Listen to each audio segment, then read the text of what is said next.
Today, we have several candidates with us. The race for the State House in a newly drawn District 100 is one of the most interesting on the ballot. The race has become the most expensive in Broward County to represent the coastal neighborhoods from Port Everglades to the North County line. Two-term incumbent Republican Chip LaMarca is being challenged again by Democrat Linda Thompson-Gonzalez, a former U.S. diplomat and also Assistant Inspector General for the State Department. It is so great to have you both here. Not so much a debate, more like a nice conversation for viewers. Chip, Linda, welcome. We are so glad you are here. Chip LaMarca, let me begin with you. You are the incumbent. You are really a well-known quantity. You've been a Lighthouse Point commissioner. You're in the state legislature for a couple of terms. You are the only Republican whose district takes, within Broward County, strictly within Broward County. But some say, maybe the Sun Sentinel editorial board says, you have become out of step with your district. Are you, or are you in sync? Well, listen, I've been out early voting and meeting voters, and I would say that it's disappointing. It seems like the editorial board of the Sun Sentinel has become a paid political advertisement for my opponent. It could be nothing further from the truth. I'm still connecting with voters, talking to them. They know I was their county commissioner. I looked out for them. They know I was their city commissioner, and they know that in Tallahassee, I look out for them. You know, Linda, this is a redistricted district. You both have run against each other, and now because of redistricting, it's so split down the middle, slightly more Democrat than it was. Chip LaMarca has been representing constituents by voting in some cases against his own party. Why do you think you might do a better job? Well, we know this district is really a microcosm of Florida. It's 1/3 Republican, 1/3 Democrat, and 1/3 NPA. And the numbers on registration have been up and down, but I'm a problem solver. I'm not a career politician. As you mentioned, I've been an inspector general, a small business attorney. So I'm really running to solve people's problems, to get out there and help people have better lives, address the affordability crisis. Can I just ask you that question more time? Why do you think you do a better job? Because I'm focused. I have 30 years of experience focusing on making our government work better for people. We have an incumbent in Tallahassee who has not addressed our insurance, our affordability crisis. The one number I'm really focused on today is the fact that 92% of our Broward residents cannot afford their housing. They've not had any relief on their insurance. We have our insurance premiums are skyrocketing. So we need someone who's going to go to Tallahassee and work for our voters to resolve these problems. They've not been resolved in the last 4 years of his incumbency. Thank you. Chip LaMarca, you have earned a reputation as a moderate Republican, somebody, as Glenna said, who is willing sometimes to vote against your party. But if you are sent back to Tallahassee, there's almost no way that you can be effective and moderate, because very conservative Republicans are in charge of the legislature, and it looks, in fact, like Ron DeSantis will be reelected. So how can you be moderate within that environment? Oh, I beg to differ. I think our incoming Speaker of the House, Paul Renner, is a man of conviction, a Navy man, a former prosecutor from Broward County.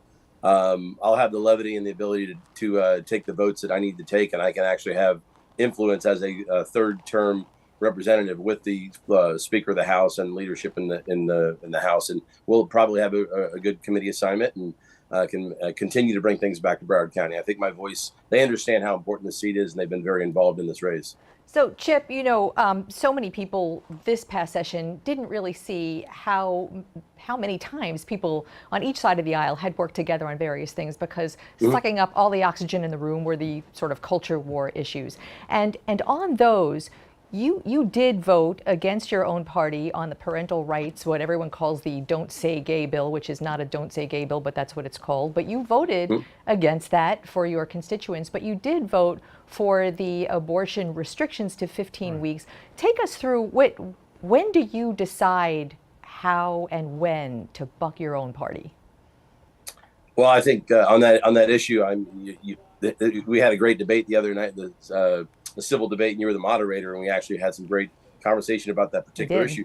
Look, that was a very the conversation around this was very interesting. I mean, there was a lot of lot of facts that went into it. I think, look, at the end of the day, I wanted to make sure abortion in the state of Florida was safe but legal, and I'm never going to vote against having that access. But I also understand what the limits are, and my vote is on the table. We have yet to hear from my opponent on anything of a term of abortion. But your question is really about how I decide to vote, and that's I vote for the people. I'm in the people's house. Representatives represent the people. I listen to people on the left, the right, and in the middle. And quite honestly, we've heard a lot of people that have come to the polls and said, I really appreciate you looking out for teachers and not arming teachers. That's another vote. Or standing with, particular unions that keep us safe, like first responders. I think it's really, look, it comes from being a city commissioner, a county commissioner, and knowing the same people that I'm representing. Yeah. I don't really look at it as, when do I buck the party? I just look at the issue and have a lot of communication back at home, and I know how they think. Yeah. Linda Gonzalez, explain to us, what is your position? If you had been in the State House of Representatives this past March, how would you have voted on the bill to limit abortions to 15 weeks without exceptions for rape or incest? Basically, this bill is putting a government mandate in between a woman and her decisions for her own body, her safety, her health, and her family. But I'd like to go back to the discussion that you're just having about the incumbent's record, because that's really what we need to do, is for voters to hold the incumbent accountable. And you mentioned the reference, the Sun Sentinel endorsement. They took a very careful look at the incumbent's record, and they mentioned that he claims to be representing the people, when in fact his voting record tells a very different story. These are not votes that have helped people, that have shown an incumbent who is working for the people. Quite the contrary, it shows a very different picture. He puts a moderate face on very extreme positions, and the abortion ban is just one of them. The banning books, there are a number of other issues here, but the abortion ban is an extreme position. We need women and their families to have the right to choose. We do not have the right to impose our personal religious views on others. I'm a deeply religious person. I'm really singing in our church choir most Sundays, but I do not have the right as an elected person to impose my personal beliefs and views on the rest of others. We are a country that was founded on the notion of religious freedom, and other people have very different views on this issue, whether, every situation is different. So we need to respect others' rights, everyone's religion, and do the most good for the most people. This is an important issue. You have. Hey, Michael, are we going to get an answer on how she would have voted and what the line is? Is it 15 weeks? Is it 20 weeks? I mean, she called our bill reducing fetal and infant mortality, so we're looking out for babies, and she called it extreme, but it's more liberal than Western Europe. Go ahead, Linda. How might you have voted on that bill? The Roe versus Wade was the appropriate response to this issue. The 15-week abortion ban is wrong. We have in this country, maternal mortality rates, that's rates of death of women in pregnancy, are among the highest in the industrialized nation. For women of color in Florida, these numbers are 3 times what they are for other countries. We need to protect women. We need to protect their privacy. We need to protect our families and women's right to choose. And we do not do that by imposing a government mandate, taking away the ability of our doctors to save women's lives when they are in dangerous, precarious situations that threaten their lives. We have doubled down women who have been raped, victims of crimes such as rape, incest, or human trafficking. We cannot double down and submit them to crime again. I think, Linda, I think you've made your point. Let's move on here. We have limited amount of time. Chip LaMarca, the day after Paul Pelosi, husband of the Speaker of the House, after he was attacked at his home in San Francisco, you sent out a tweet and you expressed your condolences to the family and to him, but then you added a line that said, maybe now they'll get tough on crime, theft, assault, murder, and no cash bail that has plagued a once great American city. A number of people thought the tone of that was just wrong, that you were tone deaf, as it were, in that situation. How do you defend that tweet?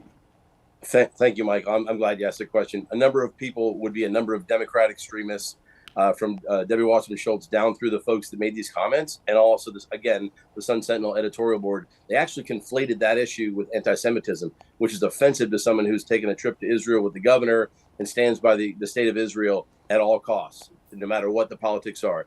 The issue about San Francisco is the same issue in Chicago, New York, Boston, once great cities who have no cash bail and they let people back out. Didn't you see that this poor woman who's running in Central Park get beat up and raped by someone who just got out of jail? I'm sorry if people can't take my genuine, heartfelt concern for the Speaker of the House's husband, an older Italian gentleman. He reminds me of my grandfather. Of course, nobody wants anything to happen to anybody, but why don't they get tough on crime like we are here? This is why Florida is succeeding. We have cops moving from New York and other states to Lake County, to Broward County. Chip, I'm sorry, jump in here. Linda, we need to give you a little time here to respond because you were critical of Mr. LaMarca and this tweet. What was wrong with it, in your opinion? Violent actions, violent political speech needs to be condemned, period. I have worked around the globe fighting terrorism, fighting crime. In fact, we know that in red states, to get political here, red states, the crime rate is much higher than it is in the blue states. So, but that is beside the point. And again, the incumbent is digressing from the point here that we have political violence. And it is the responsibility of everyone, whether elected officials or not, to condemn this violence. This was a terrible act. Mr. The LaMarca violent did. speech, this violent speech, making a political stunt, making a political point based on a tragic situation. So you should both know that later on in this program we will be addressing much more of that with the head of the Anti-Defamation League as well. Thank you so much for this little quickie conversation. Hopefully viewers got to know a little bit about how to vote, how they want to vote, and we appreciate your time. Thank you so much. Thank you so much. Thank you. Thank you.